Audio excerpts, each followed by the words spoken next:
The Iranian regime has been changed, but the mullahs are still in control. So is that, I mean, the people are different, but the Yeah, ideology is the same. yeah, it is. And we're dealing with the hardliners. And remember, a ceasefire is only a pause. Right. It is not the total cessation of hostilities. And we still have essentially a ceasefire on the North-South Korea border. Of course, that's been in place since 1953.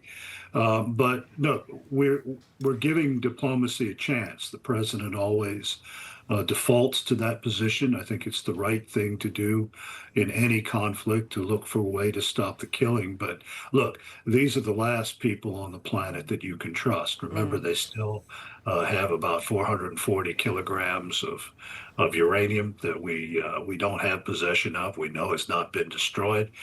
They've never backed away formally from their desire to achieve a nuclear weapon, and they are still threatening the Straits of Hormuz. The notion that we would allow them to charge vessels to transit international waters is a violation of every notion of America's perception of freedom of the seas, going all the way back to Thomas Jefferson's time.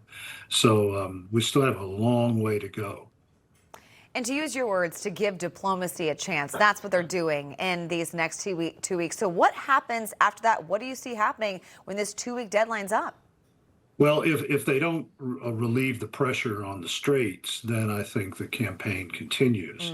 And I'll quote on Newsmax earlier today, General Clark, who had commanded a NATO air campaign in Bosnia, when he said that the targets that the president laid out are absolutely legitimate military targets, those power plants, bridges, the infrastructure that supports the Iranian Revolutionary Guard's hold on power. This is, we just ignore the nonsense coming from the think tanks, the media, and pacifist governments in Europe. Those are legitimate targets. And the Iranian regime has to know that the finger is still on the trigger. Yeah, good point. So, Mr. Secretary, as we negotiate this hopeful longer-term peace deal, one of the things we've talked about is not being a primary objective, but a secondary one is the true regime change. Do you think that the president should demand that Iran not fire on its own people, on protesters, as part of a long-term peace deal? Yeah, I think that's certainly something in the back of his mind that he's talked about. Let me put that in perspective. Just in the month of January, the mullahs killed 45,000 of their own people. Now, that's more than the United States lost in Korea, almost as many as we lost in 10 years of Vietnam.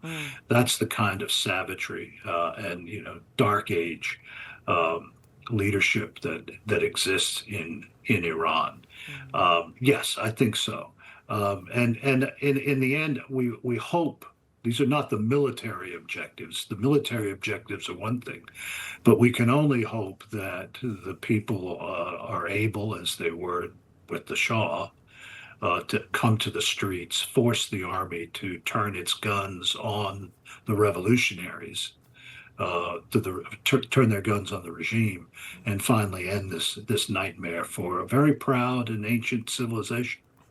Mr. Secretary, let's talk about the big demands in this 10-point peace plan. It seems to give Iran a whole lot, and we have a list of them here. Permanently, of course, give up all nuclear weapons pass. We have uranium enrichment inside Iran. We haven't heard that Iran has promised to do any of these things at all. So what do you think happens here? Absolutely. Well, we'll see.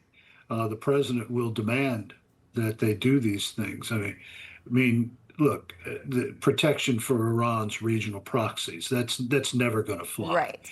We're never going to try to force the Israelis to stop fighting a threat on their northern border and from Gaza.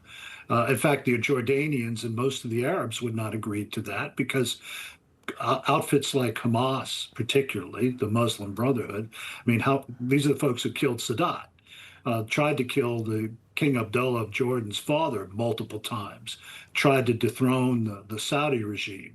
These people are as prime an enemy of our Arab allies as they are the Israelis. So that's a non-starter right there. Information, truth, is freedom. Is Newsmax. It's real news for real people.